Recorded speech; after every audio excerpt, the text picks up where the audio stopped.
kita dapati dari kisah singkat ini. Ma'asyiral muslimat yang dimuliakan Allah Subhanahu wa taala. Nabi Ibrahim dikenal dengan Abul Anbiya, bapak dari setiap para nabi. Karena nabi-nabi setelah Ibrahim alaihi salatu wassalam itu semua nasabnya kembali kepada Abul Anbiya, Ibrahim alaihi salatu wassalam. Bukan hanya dikenal Abul Anbiya, tapi dia juga bagian daripada ulul azmi minar rusul, rasul-rasul pilihan yang memiliki tingkat kesabaran tinggi. Makanya digolongkan sebagai ulul azmi. Pertama Nabi Allah Nuh alaihi salam, kemudian Ibrahim alaihi salatu wassalam, kemudian Musa alaihi salatu wassalam, kemudian Isa alaihi salatu wassalam, dan ditutup dengan kenabian dan kerasulan Nabi kita Muhammad sallallahu alaihi wasallam. Dan satu-satunya Nabi yang mirip dengan Rasul kita secara perawakan dan wajah adalah Nabi Ibrahim alaihi salatu wassalam. Dan itu berdasarkan pengakuan Nabi SAW saat berjumpa dalam peristiwa besar yang disebut dengan Isra dan Mi'raj, di mana Nabi SAW berjumpa dengan Nabi Ibrahim di langit ketujuh. Dan Rasul mengatakan perawakan dan mukanya sangat mirip dengan Nabi kita Muhammad SAW. Wajar karena Rasul sendiri keturunan Ismail, dan Ismail adalah putra pertama daripada Ibrahim alaihi salatu wassalam. Nabi Ibrahim alaihi salatu wassalam dikenal Nabi yang banyak sekali ujian. Tentu semakin tinggi iman seseorang, semakin berat ujian yang akan diterima. Itulah yang dikatakan Nabi SAW, inna idhamal bala, sesungguhnya besarnya ujian itu ditentukan dengan kuatnya iman. Semakin kuat iman seseorang, maka semakin besar ujiannya. Semakin rendah iman seseorang, maka rendah juga ujiannya. Tetapi ingat bahwa setiap ujian itu bisa dihadapi, karena Allah Subhanahu wa taala tidak mungkin menurunkan ujian kecuali berdasarkan kemampuan orang yang diujinya. Karena Allah tidak pernah zalim. Tidak mungkin menimpakan ujian yang tidak sanggup dibeban oleh hambanya. Kenapa saya ingin memilih kisah Nabi Ibrahim alaihi salatu wassalam dan besarnya ujian yang Allah Subhanahu wa taala timpakan kepada beliau? Ini sebuah ibrah dan pelajaran bagi kehidupan kita. Karena setiap ujian itu akan terulang dan berulang. Sehingga dengan kita mendengarkan kisah ini, maka setiap ujian yang Allah timpakan kepada kita, maka itu bisa menjadi bahan renungan dari kisah Nabi Allah Ibrahim alaihi salatu wassalam ini. Ma'asyiral muslimin wal muslimat rahimani wa rahimakumullah. Di dalam Al-Quran Allah Subhanahu wa taala berfirman, wa idzibtala Ibrahimu bikalimatin fa'atammahu. Dan ingatlah ketika Allah Subhanahu wa taala menguji Ibrahim dengan kalimat-kalimatnya. Maksud kalimat di sini adalah perintah dan larangan Allah Subhanahu wa taala. Fa'atammahun, maka Ibrahim berhasil melewatinya.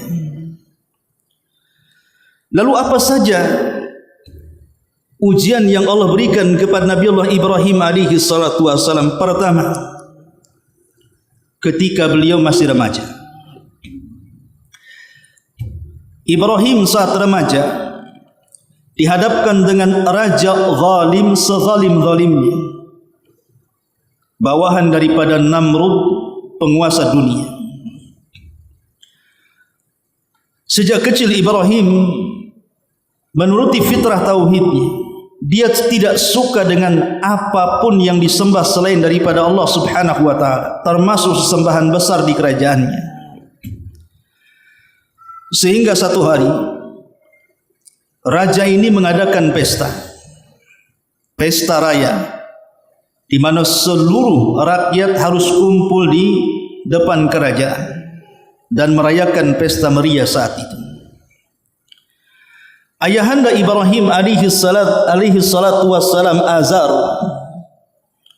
mengajak putranya untuk ikut berpesta raya kerajaan, tapi Ibrahim menolaknya dan berpura-pura sakit dan mengatakan, inni sakin, sesungguhnya saya sedang sakit. Padahal dia tidak sakit, dia hanya berpura-pura saja. Sehingga ketika bapaknya pergi, Ibrahim pun pergi, tapi bukan ke pesta raya. Dia masuk ke dalam istana sang raja, kemudian masuk kepada ruangan khusus yang dipenuhi dengan berhala. Disitulah Ibrahim melakukan aksinya dengan menghancur-hancurkan berhala dalam ruangan itu dan menyisakan satu berhala yang sangat besar. Kemudian kampak yang digunakan untuk menghancurkan berhala dikalungkan di berhala yang besar itu. Akhirnya kemudian setelah pesta raya berhenti atau selesai, maka sang raja dikagetkan dengan tuhan-tuhan yang berserak dan hancur lebur karena dihantam oleh godam daripada Ibrahim alaihi salatu wassalam. Dia pun murka. Kemudian dia meminta jasus mata-mata untuk menangkap siapa yang menghancurkan berhala itu. Kemudian mata-mata pun mendapatkan informasi bahwa ada anak muda yang bernama Ibrahim masuk ke ruangan itu, kemudian menghancurkan berhala-berhala itu. Akhirnya kemudian sang raja pun mengambil inisiatif, tangkap anak muda ini, hadapkan kepada saya. Maka ditangkaplah Nabi Ibrahim alaihi salatu wassalam, kemudian dimasukkan kepada ruangan berhala yang hancur berserakan.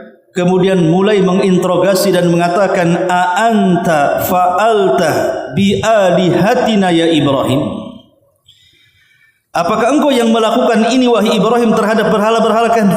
Kenapa kau hancurkan mereka?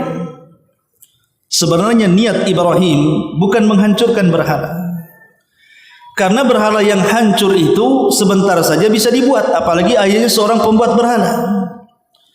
Tapi Nabi Ibrahim mengajak berfikir kepada sang raja yang berkuasa saat itu, bahwa selama mereka menjadikan berhala-berhala itu sebagai Tuhan, maka tidak akan datang kemanfaatan ataupun mencegah kemadaratan. Makanya Ibrahim alaihi salatu wassalam bertauriah di sini. Ketika ditanya, apakah engkau yang melakukannya wahai Ibrahim?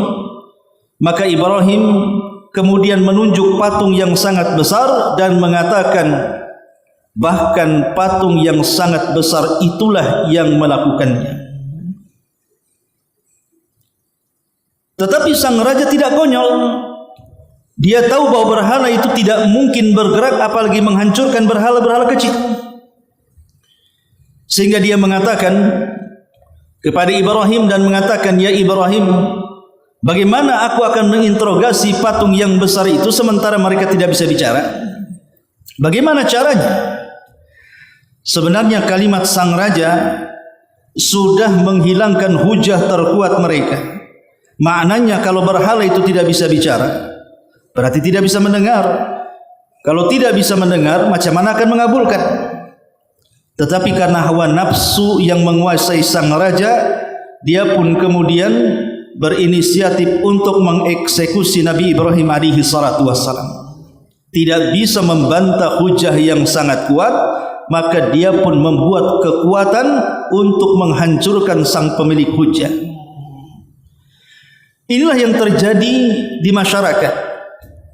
Terkadang ada orang yang kalah berdebat, bukannya dia mengalah, tapi membuat kekuatan bukan untuk melawan hujah, tapi untuk menghancurkan hujah dengan kekuatan. Dari sini pentingnya kita menjernihkan akal pikiran di dalam memecahkan sebuah permasalahan. Ibrahim mengajarkan itu kepada kita. Jadi saat suasana, saya, ibu atau siapapun, ketika terjadi sebuah permasalahan, maka jangan tergesa-gesa untuk mencari solusinya. Tenangkan dulu, jernihkan pikiran, urut dari awal. Maka insya Allah permasalahan besar pun kalau dengan hati yang tenang, kemudian pikiran yang sehat, pasti akan dipecahkannya. Lah itulah ajaran Ibrahim kepada kita. Dia mengajak berpikir kepada raja dan mengatakan, kalau memang aku yang melakukan menghancur-hancurkan patung itu, bukankah alat buktinya ada di leher patung yang sangat besar? Berarti yang disalahkan patung itu dong, bukan saya. Sebenarnya Ibrahim mengajak logika seperti itu. Dia bicara secara rasional, tetapi raja sudah dipenuhi hawa nafsu sehingga tidak berpikir jernih lagi. Dan dia menganggap ini sebuah penghinaan, dan dia mengatakan kepada para petingginya, eksekusi Ibrahim, bakar dia, supaya rakyat mengetahui bagaimana kelancangan dia kepada Tuhannya. Ma'asyiral muslimin wal muslimat rahimani wa rahimakumullah. Dari sini bahayanya mengikuti hawa nafsu. Jangan sekali-kali menyelesaikan permasalahan dengan hawa nafsu, dengan marah, dengan dendam, dengan hati yang kotor, karena itu bukan solusi. Tetapi takdir Allah Subhanahu wa taala sudah berjalan kepada Ibrahim. Akhirnya kemudian sang raja pun meminta kepada rakyatnya agar setiap rumah membawa seikat kayu dikumpulkan di tanah lapang depan istana. Maka ketika hasutan sang raja karena orang ini sudah menghina Tuhan-Tuhan mereka, maka mereka sangat bersemangat untuk membawa kayu. Sampai-sampai wanita hamil dan menyusui pun mereka ikut serta membawa kayu, karena mereka meyakini bahwa Ibrahim sudah menghinakan Tuhan-Tuhan mereka, maka harus dieksekusi dengan selayaknya. Maka dikumpulkanlah kayu di depan istana. Apa yang terjadi? Ibrahim alaihi salatu wassalam siap dibakar. Ketika kemudian kayu itu penuh dengan api, bahkan lebih tinggi dibandingkan istana, dan kalau seandainya ada burung yang lewat di atasnya langsung jatuh dan mati kepanasan, bahkan terbakar dan menjadi abu, manusia tidak berani dekat dengan api itu. Masalahnya Ibrahim belum diletakkan dalam api itu. Akhirnya sang raja pun berinisiatif untuk melemparkan Ibrahim dengan mengikat kaki dan tangannya menggunakan manjanik. Manjanik itu ketepel besar. Maka siap kemudian Ibrahim dilemparkan ke dalam api yang sedang menyala itu.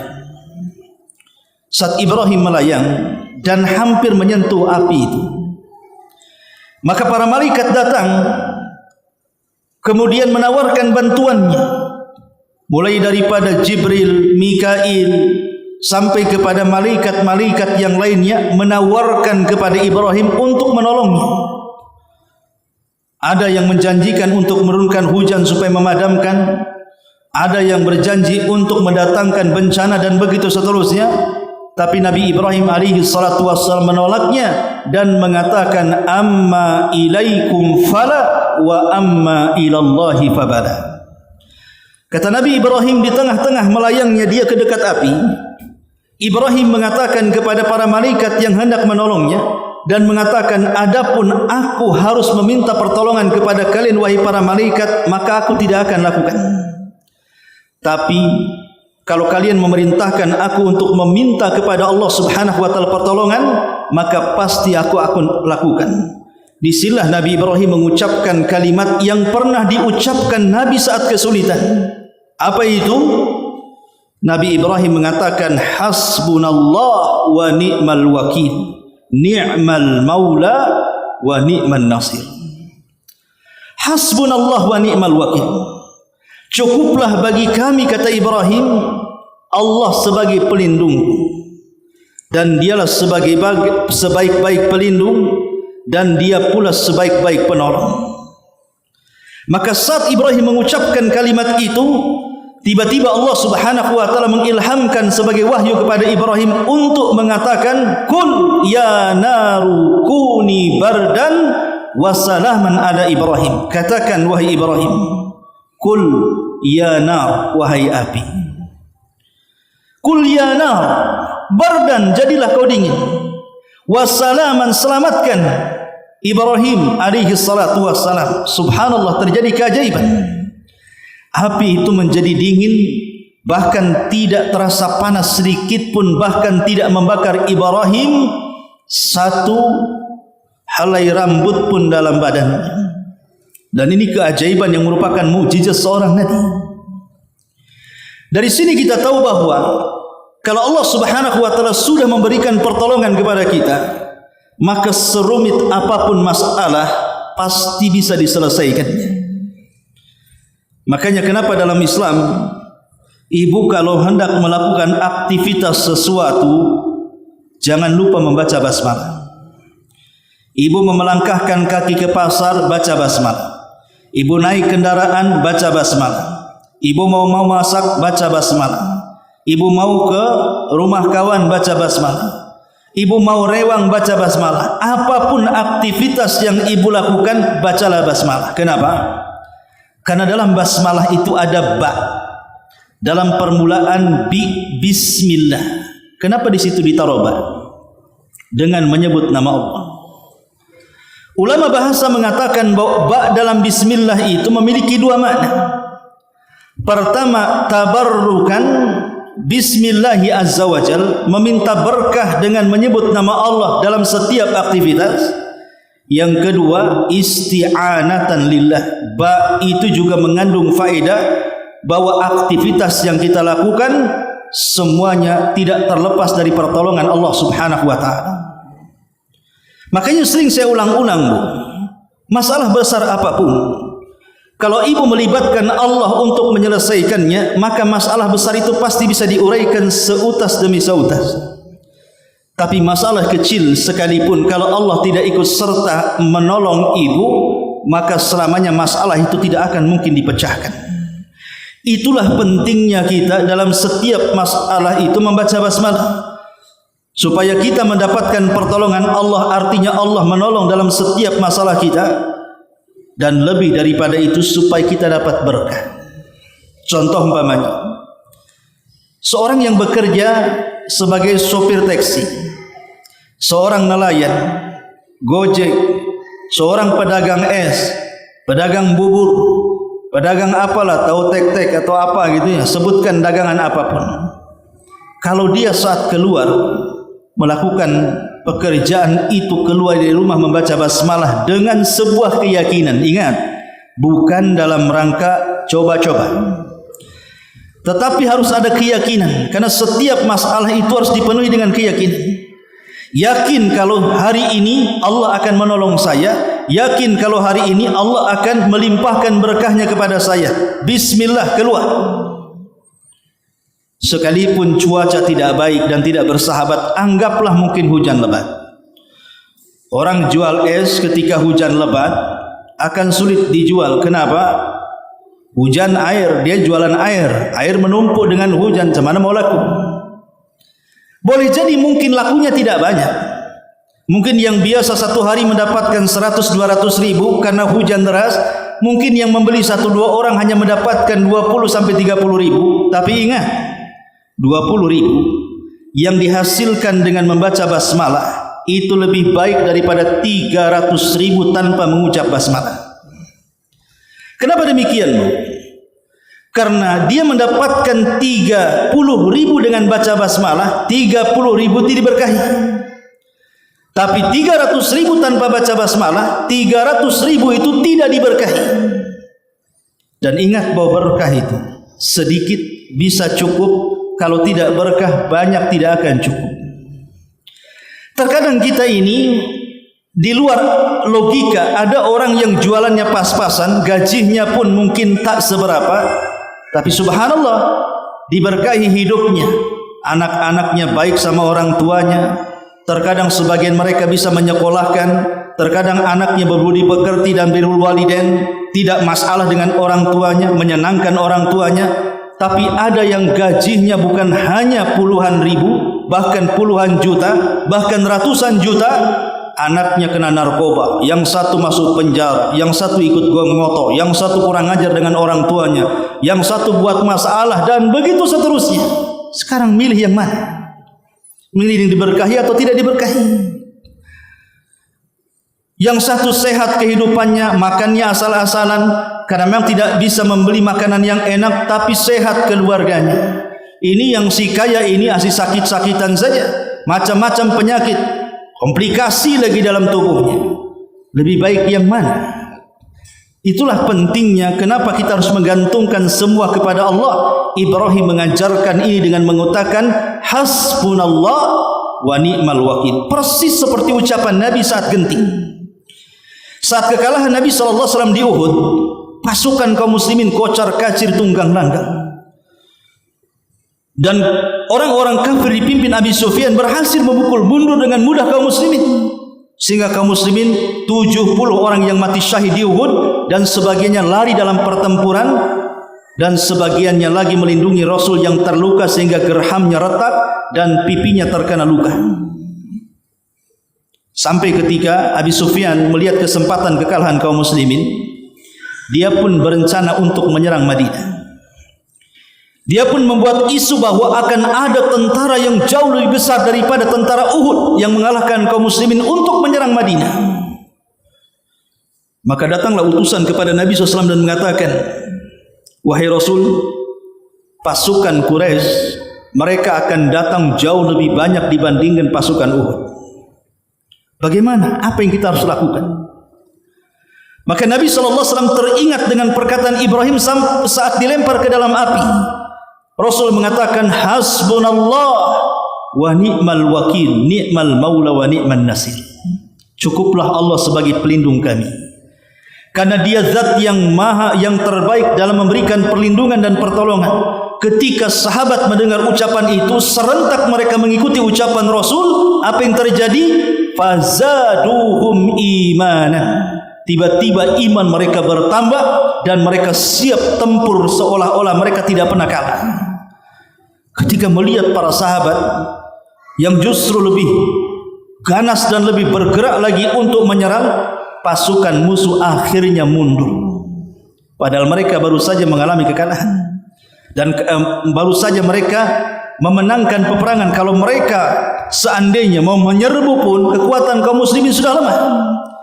Tapi Nabi SAW mengajarkan kepada kita bahwa kemenangan itu bukan jumlah, kemenangan itu bukan senjata, tapi kemenangan itu adalah pertolongan dari Allah Subhanahu wa taala. Ma'asyiral muslimat yang dimuliakan Allah Subhanahu wa taala. Setelah Ibrahim dibakar, entah berapa hari tidak disebutkan oleh ahli tafsir dan ahli sejarah. Ada yang mengatakan 3 hari, ada yang mengatakan 40 hari, ada yang mengatakan 1 bulan. Wallahu a'lam. Tapi yang jelas bahwa ketika api itu padam, tidak ada orang yang mendekat kepada api itu. Karena bagaimanapun terkadang padam tapi di dalam masih menyala. Maka betul-betul menunggu api luar dan api dalam itu sudah menjadi abu dan tidak lagi membakar. Setelah kemudian beberapa hari ditunggu, tiba-tiba kemudian dari tumpukan abu itu ada gerakan-gerakan. Ketika mereka menyaksikan siapa yang keluar dari tumpukan abu itu, mereka sangat kaget. Kenapa? Karena Ibrahim muncul tanpa ada cacat sedikit, kecuali ikat tangan dan kaki yang habis terbakar. Ayah Ibrahim alaihi salatu wasalam Azar itu seorang pembuat patung. Dia yang membuat patung, dia yang menjual patung, dia yang menyembah patung, dia yang mengambil keuntungan dari patung. Dia menyaksikan itu. Kemudian dia mengatakan sebaik-baik Tuhan adalah Tuhannya Ibrahim. Padahal dia pembuat Tuhan. Tapi dia mengatakan sebaik-baik Tuhan yang melindungi adalah Tuhannya Ibrahim.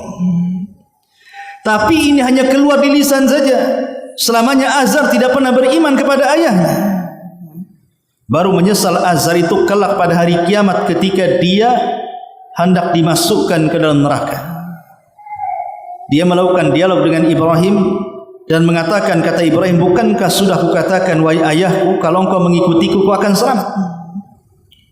Ayahnya baru menyesal dan ingin mengikuti, tetapi apalah daya, penyesalan tidak bisa terulang kalau sudah kiamat dibangkitkan. Maka ayahnya pun pantas dimasukkan ke dalam neraka dan digulung oleh ombak neraka. Ma'asyiral muslimin wal muslimat rahimani wa rahimakumullah. Setelah kejadian ini, menyebarlah kisah kesaktian Ibrahim yang dibakar tidak terbakar sampai ke telinga Namrud, raja besar. Kalau yang membakar Ibrahim kan raja kecil, ini raja besarnya. Namrud mendengar, kok ada orang dibakar tidak terluka, tidak terbakar, tidak menjadi abu. Siapa dia? Bisakah aku berjumpa dengan dia?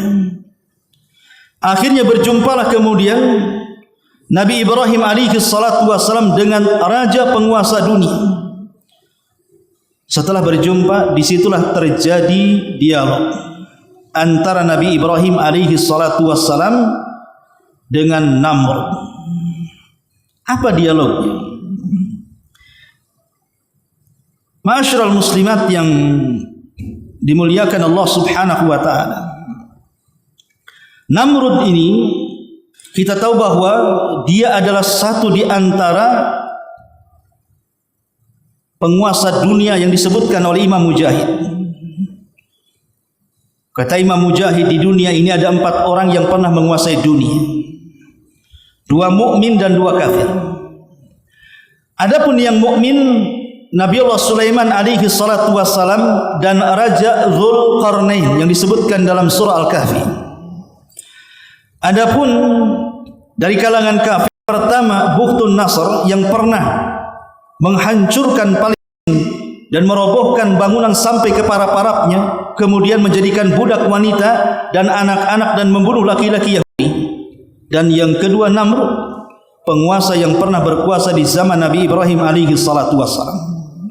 Disinilah terjadi dialog yang disebutkan dalam Al-Baqarah ayat 258. Alam tara ilal ladzi haja Ibrahim fi rabbih an atahu Allahul mulk idh qala Ibrahim rabbiyal ladzi yuhyi wa yumit qala ana uhyi wa umit qala Ibrahim fa inna Allah ya'ti bisyamsi minal masyriq fa'ti biha minal maghrib fabuhital ladzi kafar wallahu la yahdil qaumadh dhalimin. Tidakkah kau lihat orang yang mendebat Ibrahim tentang urusan Rabbnya? Ketika Allah subhanahu wa ta'ala memberikan kekuasaan kepada Namrud, kemudian keduanya berjumpa dengan Nabi Ibrahim dan melakukan perdebatan. Ibrahim mengatakan, saat ditanya Namrud, siapa Tuhanmu?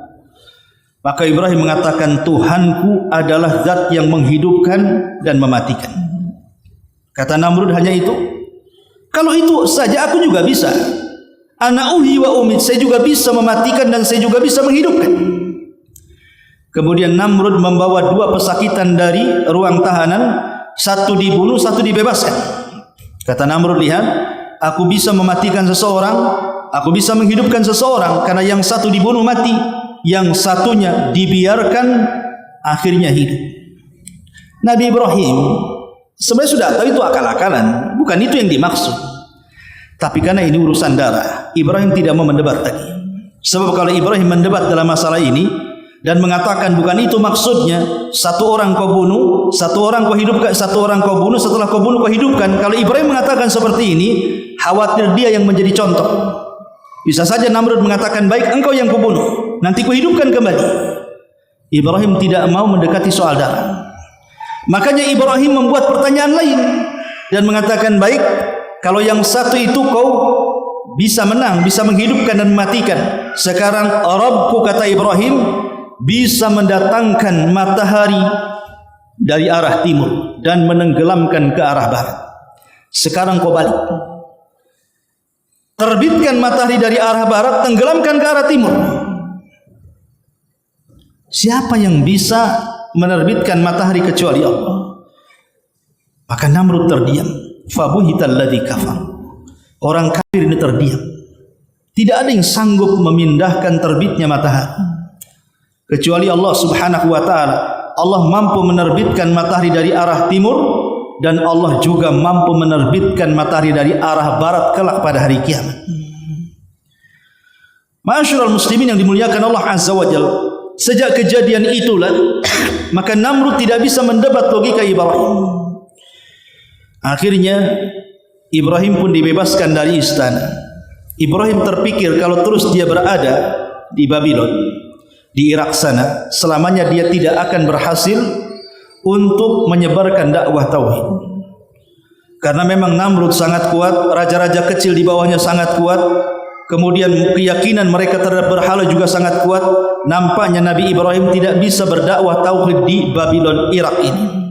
Hanya satu yang beriman kepada beliau, keponakannya namanya Lut alaihi salatu wassalam, yang kelak akan menjadi nabi dan dikirim ke Sodom.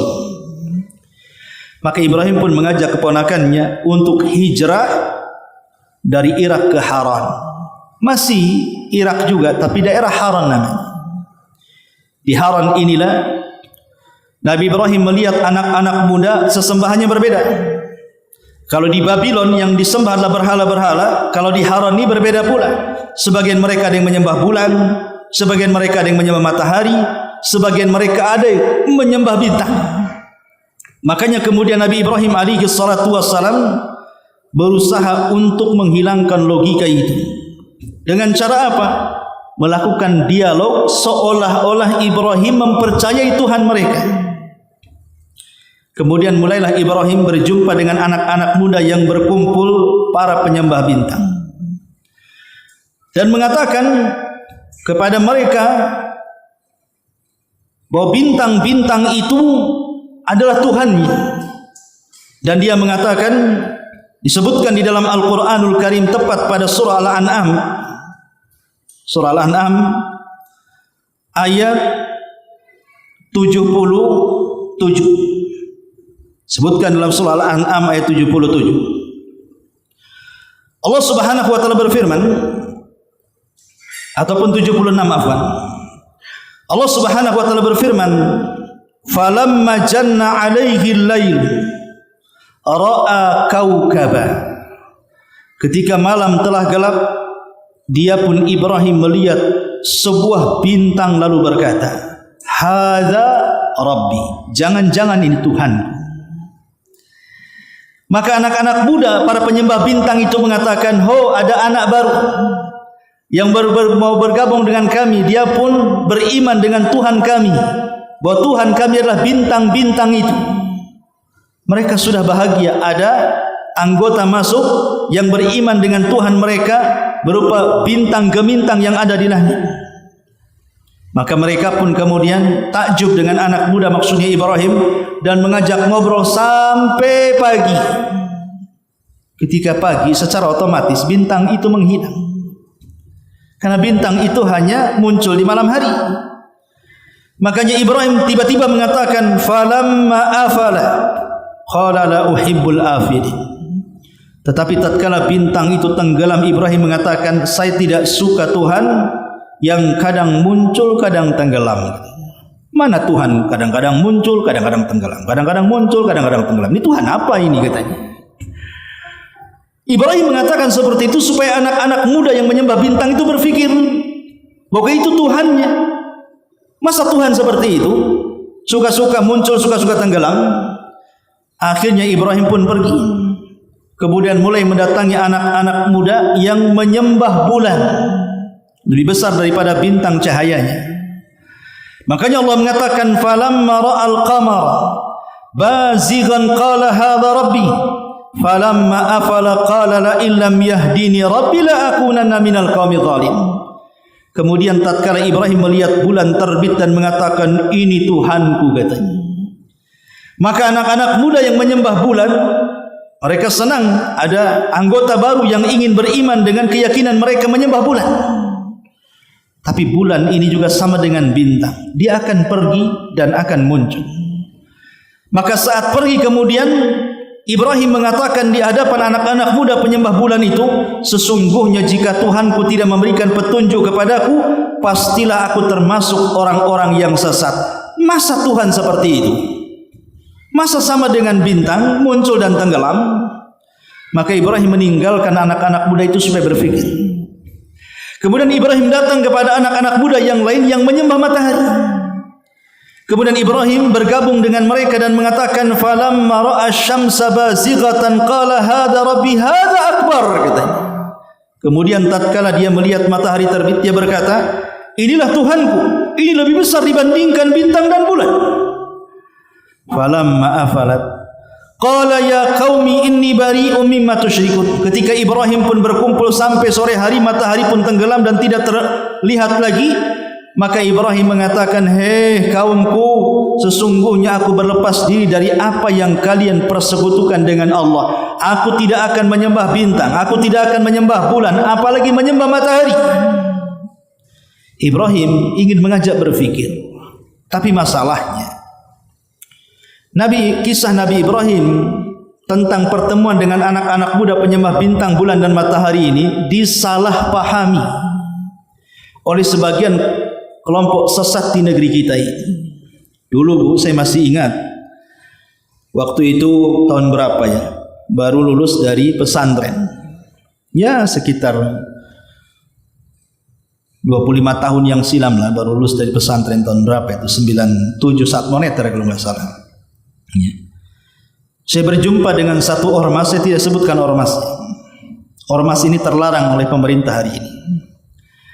Saya berdiskusi dengan salah satu tokohnya, di mana mereka punya pemahaman kalau masuk ormas mereka, maka akan dipertemukan di satu ruangan dan akan diberikan soalan, diinterogasi dan diberikan soalan. Soalan itu berkaitan dengan ketuhanan. Jadi kalau masuk gerakan mereka akan dikurung di satu ruangan, kemudian akan dicercar dengan banyak pertanyaan. Sampai akhirnya dari pertanyaan itu, karena dia rata-rata yang masuk ke organisasi tersebut itu rata-rata kurang ilmu, sehingga ketika pertanyaan sampai kepada bicara soal ketuhanan, mereka pun sampai mengingkari bahwa tidak ada Tuhan yang ada di alam semesta ini. Jadi pertanyaan itu pertanyaan jebakan. Ditanya 1, 2, 3 sampai ratusan soalan, sampai dia bingung, dia linglung, seolah-olah di dunia ini tidak ada Tuhan. Coba bayangkan. Ya.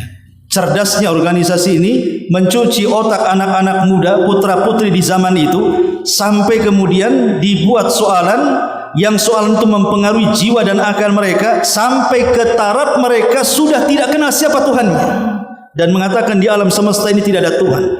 Wallahu a'lam macam mana caranya mereka melakukan itu. Baru setelah kemudian dia pun sudah merasa tidak ada sesembahan, tidak ada Tuhan di alam semesta ini, barulah kemudian mereka akan memberikan tarbiyah, pendidikan dengan hujah yang mereka lakukan. Akhirnya dia pun kembali ke fitrahnya dan mengatakan di alam semesta ini ada Tuhan. Jadi pertama dicuci otak supaya tidak mengenal siapa Tuhannya. Setelah dicuci otaknya, baru dimasukkan hujah ala mereka sehingga akhirnya meyakini adanya Tuhan. Kenapa mereka melakukan seperti itu? Mereka berdalil dengan kisah Ibrahim ini. Lihat Nabi Ibrahim, dia mencari-cari Tuhan. Dia menganggap bintang Tuhannya, dia menganggap bulan Tuhannya, dia menganggap matahari Tuhannya. Kemudian setelah itu semua bukan Tuhan, baru dapat pencerahan bahwa Tuhan adalah Allah, Sang Pencipta alam. Jadi mereka menggunakan dalil ini sebagai teori mereka untuk memasukkan keanggotaan dalam organisasi mereka. Dicuci otaknya dulu, mencari Tuhan dulu, dan berakhir dengan mengingkari Tuhan. Setelah itu dimasukkan dalam otaknya bahwa ada Tuhan. Sebenarnya ini salah kaprah. Coba bayangkan Bu, ketika anak-anak muda di zaman itu diinterogasi seperti ini sampai berakhir mengingkari Tuhan, kemudian mereka mati dan belum dimasukkan keyakinan adanya Tuhan, apa tidak mati dalam kondisi seperti orang ateis yang mereka tidak menganggap ada Tuhan selain daripada harta benda?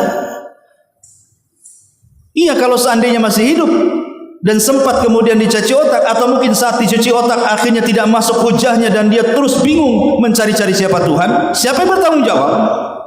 Coba bayangkan. Adapun pendalilan dengan Nabi Ibrahim, Ibrahim itu bukan sedang mencari Tuhan. Ibrahim ini sedang berhujah untuk membatalkan sesembahan yang disembah selain daripada Allah. Makanya dia masuk ke organisasi penyembah bintang, masuk ke organisasi penyembah bulan, masuk ke organisasi penyembah matahari. Ibrahim untuk menyadarkan mereka bahwa apa yang mereka sembah itu batil, tidak benar, bukan sedang mencari Tuhan. Itulah pendalilan yang salah yang mereka lakukan. Tapi alhamdulillah, gerakan-gerakan seperti ini hari ini saya sudah tidak mendengar lagi, wallahu a'lam. Karena gerakan ini dulu terkenal menyebar di universitas-universitas. Karena kebetulan saya pertama dakwah dari pesantren itu, saya masih ingat pertama dakwah itu saya di Jember. Di Jember itu di komplek Universitas UNED itu buat yayasan sunnah.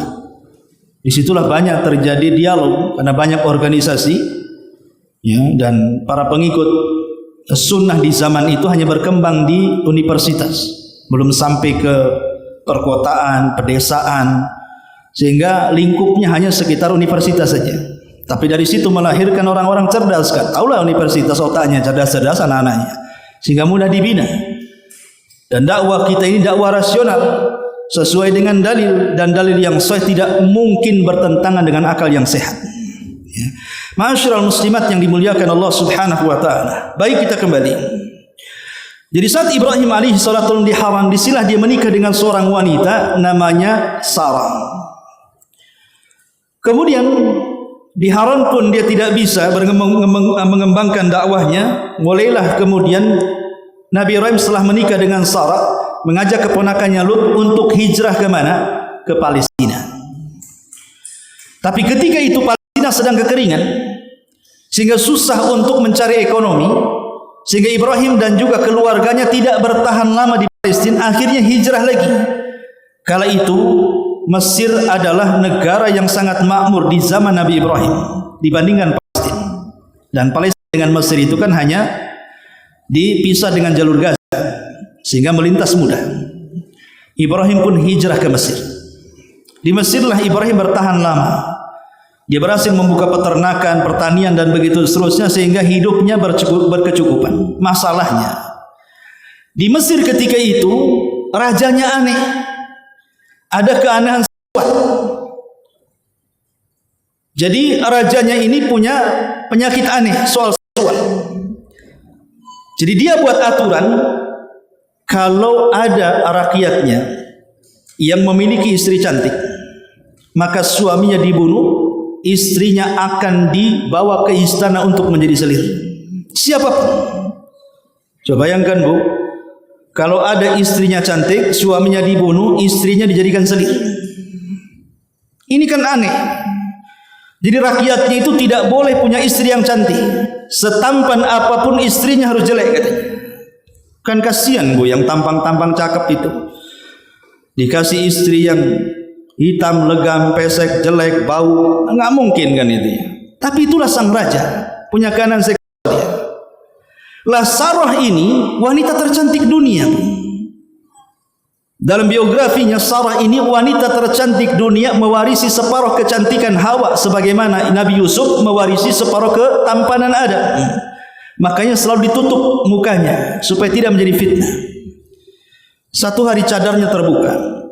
Tampaklah oleh salah satu prajurit sang raja, dilaporkan bahwa ada wanita cantik sekali di desa Anu, begini. Oh, sang raja senang. Kata sang raja, tangkap wanita itu, bunuh suaminya.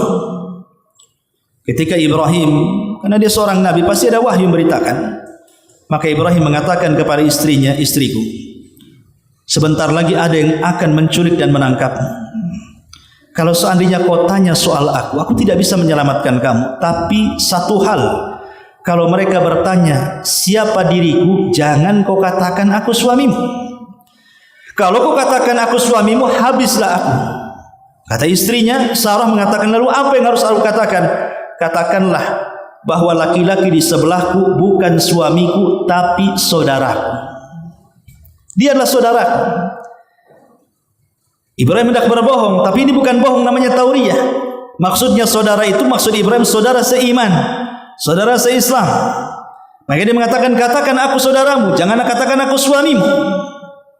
Betul, prajurit datang, ditangkaplah Sarah, dan Sarah mengatakan ketika Ibrahim hendak dibunuh, jangan bunuh, itu bukan suamiku, itu saudaraku. Selamatlah Ibrahim. Maka Ibrahim alaihi salatu wassalam dengan harap cemas, sedih istrinya dibawa ke istana, dia pun langsung melaksanakan salat. Begitulah para nabi. Kalau ada sesuatu hal yang tidak bisa keluar dari urusan itu, maka mereka pasti salat. Makanya kenapa Hudzaifah ibn Yaman radhiyallahu an mengatakan, idza fazi'a an-nabiy sallallahu alaihi wasallam idza jadabahul amru fazi'a ila shalah. Kana an-nabiy sallallahu alaihi wasallam idza jadabahul amr fazi'a ila shalah. Kata Hudzaifah bin Yaman, Nabi itu kalau ada kesulitan yang tidak bisa keluar untuk menyelesaikannya, maka dia bersegera untuk salat. Itulah gaya Nabi. Jadi Nabi SAW kalau terkena sebuah masalah, yang masalah itu tidak bisa keluar dari situ, maka dia segera sholat. Dan ini satu contoh bagi kita, Bu. Kalau ibu ada masalah keluarga, masalah ekonomi, masalah kesehatan, masalah tetangga, masalah apa saja sebutkan yang menurut ibu sangat berat pemecahannya, dibuli, difitnah, digibah, macam-macam, maka bersegeralah sholat. Minta pertolongan kepada Allah untuk menguraikan masalahnya. Bukankah Allah yang mengatakan wasta'inu bis sabri wassalah? Mintalah pertolongan kepada Allah dengan kesabaran dan salat, kata Allah. Jadi salat itu salah satu alat untuk meminta pertolongan kepada Allah. Ya, karena salat itu artinya silatun bainal abdi wa rabbi. Hubungan antara hamba dengan Allah. Kita sedang berdialog dengan Allah dalam salat itu.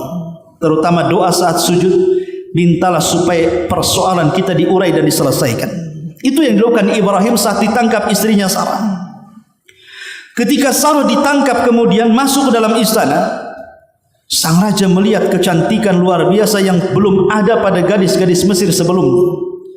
Langsung tertarik dan hendak menjamahnya. Tapi Sarah berdoa kepada Allah Subhanahu wa taala dan mengatakan, ya Allah, jangan kau kuasakan raja zalim itu kepadaku. La tusallit alayya. Ya Allah, jangan kau kuasakan dia kepadaku. Akhirnya raja itu ketika hendak menyentuhnya, tiba-tiba setruk tangannya, tidak bisa bergerak. Akhirnya sang raja ketakutan dan mengatakan, engkau yang melakukan ini. Sarah hanya senyum dan mengatakan, berdoalah kepada Tuhanmu, wahai fulanah, agar tanganku bisa bergerak. Akhirnya tangannya dilepas dan bisa bergerak. Dia tidak yakin. Dia hendak menjamah lagi. Sarah berdoa lagi. Setruk lagi tangannya. Sampai 3 kali raja itu ketakutan, disangkanya wanita yang datangkan itu penyihir. Maka dia datangkan pengawal dan mengatakan, engkau kusuruh untuk mendatangkan manusia kemari, kau datangkan setan pula ke ruangan ini, katanya. Pulangkan wanita ini dari asal dia datang. Kemudian hadiahkan seorang budak kepadanya. Dan jangan pernah datang lagi ke istana untuk menggangguku. Akhirnya diberikanlah hadiah berupa budak, seorang yang bernama Hajar. Hajar ini dulunya seorang anak raja, tapi kerajaannya diserang, kalah, kemudian menjadi budak. Inilah yang dihadiahkan oleh sang raja kepada Sarah sebagai budak agar dia tidak menyakiti sang raja. Berangkatlah Sarah pulang, bukan hanya selamat, tapi dia juga membawa budak. Yang kelak budak ini akan menikah dengan Ibrahim dan memiliki keturunan pertama dalam sejarah, Ismail alaihi salatu wassalam. Ma'asyiral muslimat yang dimuliakan Allah Subhanahu wa taala. Setelah kemudian di Mesir tidak kondusif, pasti akan ada gangguan. Ibrahim pun berinisiatif untuk hijrah lagi ke Palestina dan tidak akan menetap di Mesir. Maka Ibrahim pun hijrah ke Palestina. Di Palestina inilah dia mulai mengembangkan bisnisnya dan mulai maju, mulai mapan. Akhirnya kemudian Ibrahim sudah menua, tidak punya keturunan. Sarah pun sedih, apalagi diponis mandul. Tidak mungkin orang tua renta sekelas Ibrahim bisa punya keturunan lagi. Maka Sarah pun kemudian berinisiatif untuk menikahkan Hajar budaknya dengan Ibrahim. Subhanallah, keajaiban terjadi. Ibrahim pun menggauli Hajar, hamil dan melahirkan putra tercintanya Ismail. Tetapi jangan ditiru oleh gaya Sarah ini, karena banyak wanita-wanita yang meniru gaya Sarah berakhir dengan penyesalan. Suaminya ingin berpoligami, sok-sok istri pertama yang mencarikan. Akhir dicarikan istri kedua untuk suaminya. Berakhir apa? Cemburu dengan istri keduanya, dia pula minta cerai. Itu pernah terjadi. Ada seorang akhwat karena berpenyakit, dia ingin mencarikan, maksudnya berpenyakit itu tidak punya keturunan. Dia ingin mencarikan suaminya istri supaya punya anak. Dicarikanlah akhwat yang subur, makmur.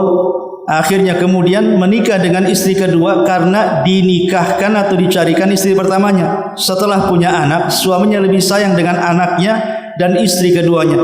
Cemburu dia. Akhirnya kabur dari rumah. Belakangan kepikiran, sakitnya makin parah, stroke, mati akhirnya. Ini terjadi. Lah itulah yang terjadi dengan Sarah. Dia yang mencarikan Hajar untuk menikah dengan Ibrahim, sudah punya anak Ismail, cemburu. Saking cemburunya, takutnya suaminya Ibrahim terus berdua-duaan dengan Hajar dan putranya Ismail, maka istri pertamanya membuat GPS, dengan cara apa? Ditalinya roknya Sarah dengan tali yang panjang, kemudian diikat batu di padang pasir itu. Kalau nyeret-nyeret batu kan nampak tuh bekasnya, Jadi ketahuan, oh Hajar ada di sana, Hajar ada di sini. Kenapa? Nampak dari seretan batu yang diikatkan di kain Hajar itu oleh Sarah. Itu GPS-nya orang dulu, boy. Kalau GPS-nya orang sekarang ini ditanam di handphone, ditanam di mobil, ditanam di motor. Bang, di mana? Batu Haji. Oh, kok di Nagoya kan? Nah, kalau mungkin sekarang, zaman sekarang kan dah maju ya. Tapi zaman sekarang seperti itu. Lah Ibrahim tidak tega melihat kecemburuan yang besar daripada Sarah ke Hajar. Dia pun berdoa kepada Allah. Maka dapatlah wahyu untuk memisahkan, semua hikmah dari Allah, agar Ibrahim memisahkan keduanya dan meletakkan Hajar dan juga Ismail di tanah Arab jauh dari Palestina. Berangkatlah Ibrahim dengan istri keduanya Hajar dan putranya Ismail untuk menjauhkan dari Sarah ke tanah Arab. Subhanallah, perjalanan 1 bulan dengan unta. Setelah sampai di tanah Arab, apa yang diletakkan? Di mana diletakkan? Di sebuah lembah, tidak ada tanaman, tidak ada air, tidak ada makanan, tidak ada orang lewat pun di situ. Diletakkan aja di situ. Tentu Ibrahim seorang nabi, tidak mungkin meletakkan begitu saja kecuali ada perintah Allah. Makanya ketika kemudian Nabi Ibrahim meletakkan dan memberikan perbekalan 1-2 hari, Ibrahim langsung pergi dan Allah meminta untuk tidak menengok ke belakang. Kenapa Ibrahim dilarang oleh Allah menengok ke belakang? Supaya tidak kasihan. Sebab kalau dia menengok ke belakang, melihat anak istrinya ditinggal di sebuah lembah, dia tidak tega. Dan perintah Allah itu tidak berkaitan dengan tega-tegaan. Harus tega, ini perintah Allah. Makanya tidak boleh nengok ke belakang. Sehingga Ibrahim jalan tanpa menengok. Sementara Hajar berteriak-teriak, ya Ibrahim, ila aina tadhab, kemana kau hendak pergi, kemana kau hendak pergi. Tapi Ibrahim alaihi salatu wassalam tidak menengok, tidak bicara sepatah kata pun. Tapi Hajar ini paham, dia seorang nabi, tidak mungkin melakukan kecuali karena perintah. Maka hanya Hajar langsung paham bahwa ini perintah Allah dan mengatakan, kalau ini perintah Rabb wahai Ibrahim, idhab fala yudayyi'un Allah. Pergi sana, Allah tidak mungkin menyia-nyiakan kami di sini. Maka Ibrahim pergi. Setelah jauh tidak lagi melihat Hajar yang ditinggalkan itu, dia pun berbalik, kemudian menengadahkan tangan ke langit, kemudian berdoa untuk kebaikan Hajar dan putranya dan kebaikan negeri yang ditempatinya. Dengan penuh keamanan, dilimpahkan buah-buahan, dilimpahkan kesejahteraan, macam-macam doa yang baik kepada Hajar dan Ismail. Dia pun pergi sehingga bertahun-tahun tidak berjumpa. Ada yang mengatakan 14, ada yang mengatakan 15 tahun baru Ibrahim mengunjungi Ismail. Nah, setelah kemudian usia Ismail sudah menginjak remaja, dan kebetulan di situ juga ada sejarah munculnya Zamzam, kemudian bergabungnya kabilah Jurhum yang akhirnya menjadi sebuah perkampungan di lembah tersebut. Ibrahim tidak tahu perkembangannya, bahwa istrinya yang ditinggalkan di lembah itu sudah ramai dengan manusia karena sudah diduduki oleh kabilah Jurhum, kabilah-kabilah yang sangat baik dan berakhlak luhur, sehingga Ismail bergaul dengan anak-anak kabilah itu dan bisa berbahasa Arab dengan sangat fasih. Makanya Ismail disebut musta'arab, bukan orang Arab tapi fasih berbahasa Arab.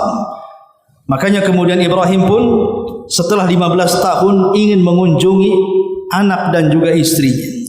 Saat mengunjungi baru beberapa hari melepas kerinduan, tiba-tiba Allah memerintahkan Ibrahim dalam mimpinya untuk menyembelih putranya. Kenapa Allah memberikan ujian seberat ini? Anak yang ditunggu-tunggu puluhan tahun, bahkan usia beliau sudah di atas 100 tahun, tiba-tiba kemudian diperintahkan untuk disembelih. Tentu ada alasan kenapa Allah menguji dengan berat seperti ini. Ya, karena Ibrahim itu kekasih Allah. Yang namanya kekasih tidak boleh membagi kecintaan. Allah sudah memandang ada pembagian kecintaan, dia mulai mencintai anak dan istrinya. Makanya Allah ingin menguji apakah kecintaan Ibrahim 100% kepada Allah ataukah sudah berbagi kepada putranya Ismail. Makanya diperintahkan untuk menyembelih. Dan akhirnya betul-betul dilaksanakan. Tapi Allah Subhanahu wa taala menurunkan mukjizat saat Ibrahim menyembelih putranya Ismail. Rupanya pisau itu tidak melukai leher Ismail, bahkan Allah buat tumpul. Kemudian Allah ganti dengan kambing yang sangat besar dari sorga berwarna putih bertanduk dengan sangat gemuk dan indah. Itulah sebagai ganti kurban dari penyembelihan Ismail. Lihat bagaimana Ibrahim alaihi salatu wasallam berkurban dan Allah ganti kurbannya dengan kambing sehingga menjadi sebuah syariat kurban sejak peristiwa itu sampai hari ini. Bahkan sampai kiamat dibangkitkan, syariat kurban akan dikenang, dan ketika kita melaksanakannya sama dengan menghidupkan sunnah Nabi Ibrahim alaihi salatu wassalam. Wallahu a'lam bishawab. Panjang kisahnya, cuma saya singkat karena waktu juga. Mudah-mudahan kisah ini bermanfaat untuk menjadi renungan dan pelajaran. Akhirnya saya tutup dengan doa kafaratul majlis. Subhanakallahumma bihamdika asyhadu an la ilaha illa anta astaghfiruka wa atubu ilaik. Allahu ta'ala alam. Assalamualaikum warahmatullahi wabarakatuh.